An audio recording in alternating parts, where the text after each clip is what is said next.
Hey there. Welcome to the Daily Dump, where our stories are as true as your commitment to fiber. Before we dive in, be a champ and drop a like, subscribe to the channel, and spread the word to all your friends. Once you've finished your throne time. Now, enjoy the dump. Buckle up for today's video extravaganza.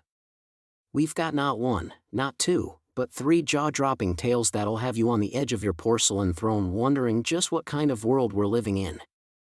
We've got emus, exploding whales, phantom barbers. This is the stuff that legends are made of. And hey, if you thought the world was a boring place, think again.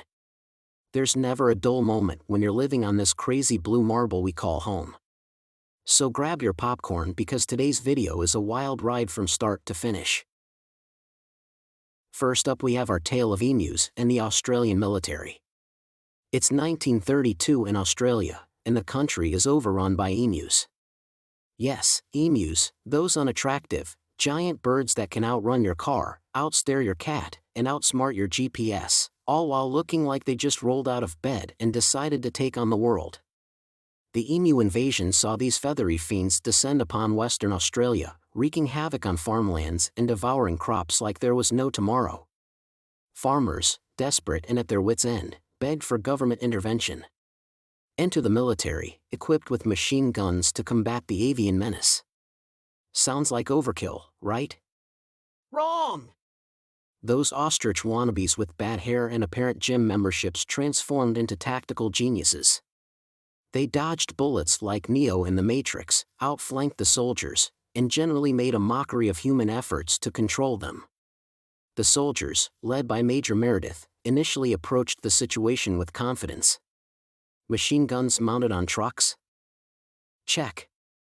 Plenty of ammunition? Check.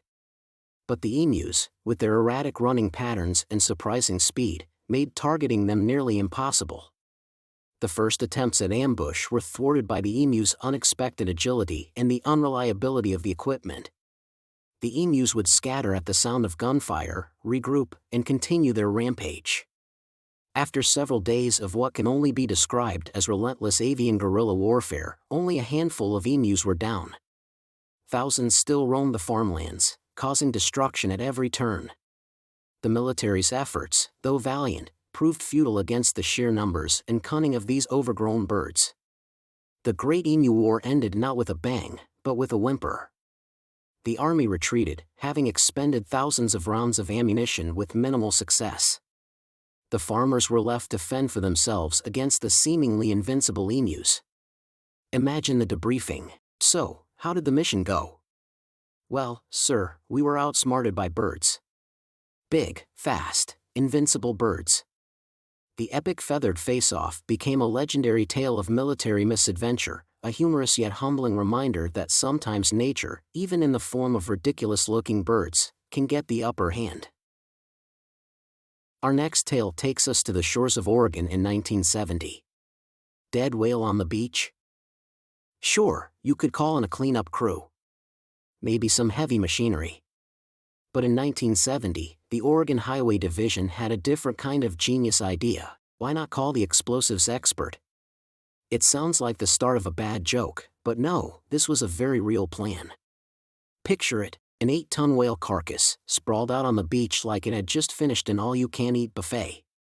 The bright minds of the Highway Division thought, hey, let's turn this oceanic behemoth into bite-sized chunks for the seagulls and crabs.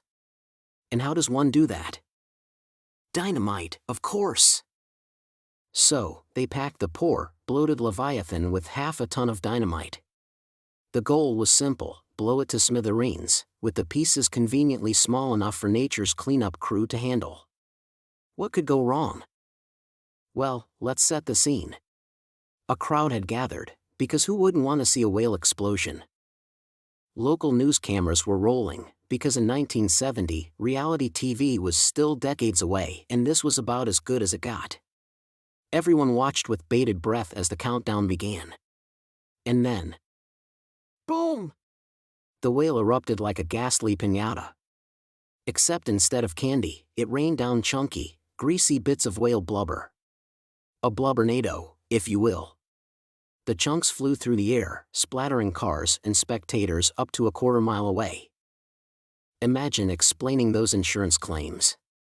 "Well, sir, my car was hit by a flying whale." The scene was a smelly, greasy mess, the kind that makes you question your life choices. Onlookers fled, clutching their noses and wiping whale goo off their clothes. The cleanup afterward was the stuff of nightmares, with bits of whale scattered far and wide. And thus, the legend was born. Immortalized as one of the most ridiculous public works decisions ever, it remains a cautionary tale in the annals of explosive whale disposal. Oregon's Big Bang Theory proved one thing: sometimes, just sometimes, the answer to a giant problem is not a bigger explosion. Our final tale is sheer madness. We find ourselves in Pascagoula, Mississippi, 1942.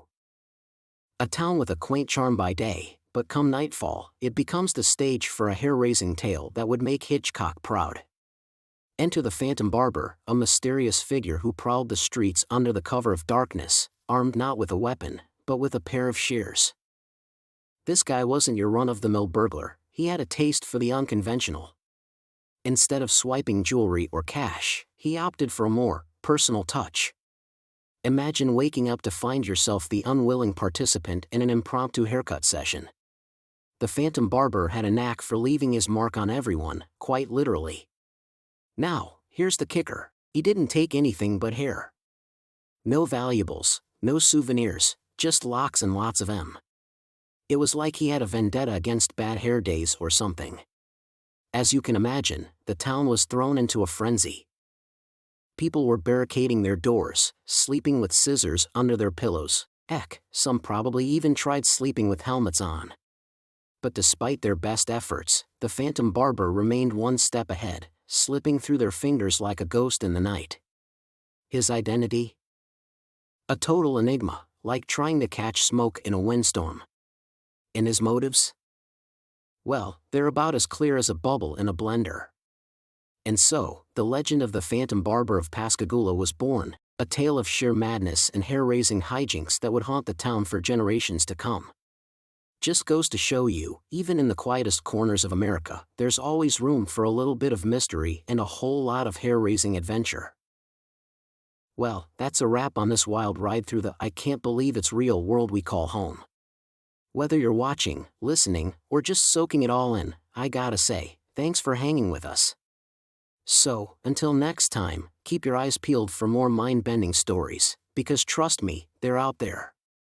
And when you're ready for another dose of reality-shattering entertainment, you know where to find us. Until then, stay curious, stay awesome, and remember, the truth is often stranger than fiction. Thanks for tuning in, and don't forget to subscribe.